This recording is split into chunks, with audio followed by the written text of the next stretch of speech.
Kasih karunia bagi kamu sekalian dan damai sejahtera dari Bapa di surga, di dalam Kristus Yesus Tuhan kita. Amin. Pemirsa Saroha, firman Tuhan yang menyapa kita di pagi hari yang indah ini dari surat Yakobus pasal 1 ayat 26. Demikian firman Tuhan. Jikalau ada seorang menganggap dirinya beribadah, tetapi tidak mengekang lidahnya, ia menipu dirinya sendiri. Maka sia-sialah ibadahnya. Demikian firman Tuhan. Saudara-saudara yang kekasih dalam Yesus Kristus, jemaat Tuhan, kalau dikatakan tidak mengekang lidahnya, itu sama artinya dengan dia berbicara asal bunyi, asbun, asal berbicara begitu saja tanpa memperhatikan sopan santun dan etika. Dengan tidak mengekang lidahnya berarti dia mengumbar kata-kata.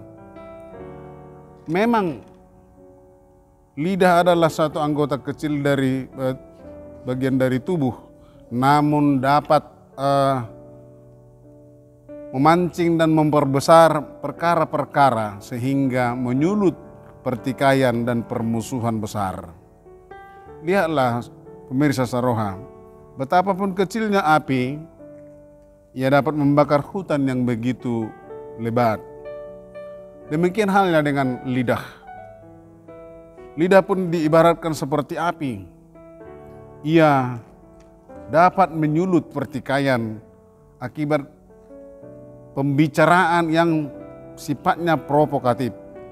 Bisa mempengaruhi satu dunia kejahatan dan mengambil tempat di antara anggota-anggota tubuh kita sebagai sesuatu yang dapat menodai seluruh tubuh dan menyalahkan satu hidup yang satu dengan yang lain. Dapat kita baca dalam pasal 3, Yakobus pasal 3 ayat 5 sampai 6. Pemirsa Saroha, peran lidah memang dalam hidup ini begitu besar dan begitu hebat. Karena itu kita harus mampu mengendalikannya. Dan supaya ibadah kita tidak sia-sia, haruslah mengekang lidah.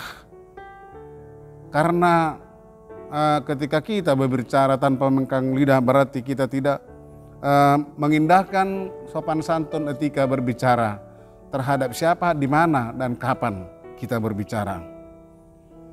Ibadah bukan hanya rajin bernyanyi, berdoa, berpuasa, dan datang ke gereja dan memberikan persembahan. Sebab bisa saja rajin ke gereja, bernyanyi, berdoa, dan berpuasa, tetapi rajin berkata-kata yang tidak sopan, tidak senonoh, berkata-kata kotor, menjelekkan temannya, memfitnah, bahkan mungkin menggosip yang bisa menjatuhkan orang lain. Dan itu adalah sifatnya pekerjaan yang jahat yang dia lakukan. Pemirsa Saroha, kita sedang jangan menipu diri sendiri kalau kita melakukan ibadah seperti itu, tetapi tidak mengekang lidah kita. Lidahlah yang kita pakai memuji dan memuliakan Tuhan. Lidahlah yang membuat bicara kita semakin berarti di hadapan Tuhan. Apakah kita pakai juga untuk mengutuk, menghina, dan berkata-kata kotor? Mungkinkah dari satu lidah keluar pujian dan hujatan? Adakah